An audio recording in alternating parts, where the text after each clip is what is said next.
So there are different types of fatty acids, and we talked about how fatty acids make our cell membranes. They're really important things for our cellular health. Omega-3s, most people may have heard, because this is kind of what fish oil is, right? These are very good for your heart, for your brain. Then we have the omega-9s, which are a different kind of a fatty acid, also good for your brain and your heart. Most of what's in the omega-9s is basically what you'd find in like the Mediterranean diet, right? Both the omega-3s and the omega-9s we like to see on the high side. The 6s, there are some that are pro-inflammatory. Evolutionarily, there was a time where the ratio of 3s to 6s was nearly 1-to-1. And in today's society, with fast food and the changes of diet, it's nearly 16-to-1 in favor of the more pro-inflammatory omega-6s. So you want to keep a very close eye on making sure that there's a push towards the omega-3s and really looking at some of those pro-inflammatory 6s. But then we see saturated fats, right? And so most people hear this and say, saturated fats are bad. These are terrible, right? You'll see the food sources listed, meat, dairy. But fact is, some of them are actually pretty good for you and pretty beneficial. There's a lot of new information coming out about some of these saturated fatty acids that might be good. In fact, we just had this whole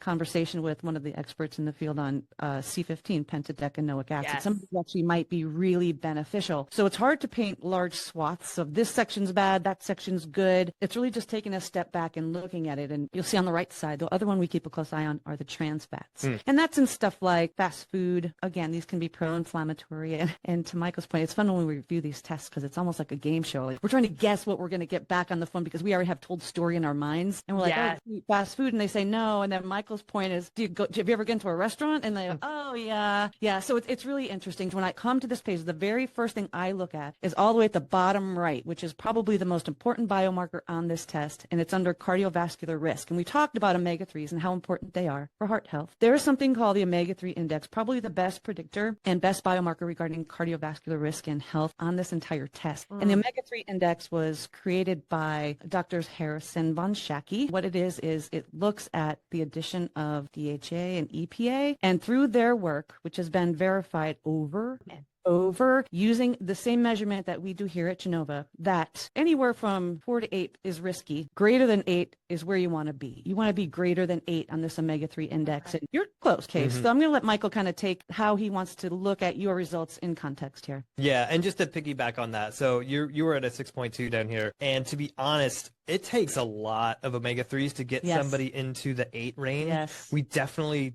prefer it over 4. That's really kind of the big cut point. When I look at this page, I'm always thinking these are all percentages. This is not a direct measurement or like a concentration total. So this is like a big pie chart. And because of that, I start to look at, okay, what's the balance? What are the percentages of these main groups, right? What's the percentages of 3s, 6s, 9s? Because I want to know where's most of it coming from. And so we can see here with like the percent omega-3s, pretty darn robust, Pretty great. Yeah, right? it's great. And then omega-9s smack dab in the middle of the reference range. If I go down here, actually where you were lower was in your overall saturated fat intake. And then omega-6s was maybe a little bit on the high normal side. The funny thing is once you work with all of those percentages, thinking like a big pie chart, a big pizza breakdown, actually when you compare the levels of omega-6s and omega-3s, you were leaning more towards omega-3s proportionally. You actually, compared to most people and most healthy people who helped to set the reference range, you were higher on your omega-3 intake compared to your omega-6s. So even though like this was seemingly almost in the yellow, which is kind of like nitpicky of all nitpicky, it was still counterbalanced with your omega-3 intake. So I would say in general, omega-3s, to be honest, look pretty good here. I wouldn't be rushing to increase more omega-3s and fish oils and things like that, because when you put all of the pieces together, it was actually the fact that the saturated fatty acids were a little bit on the lower side, probably what shimmied everything else up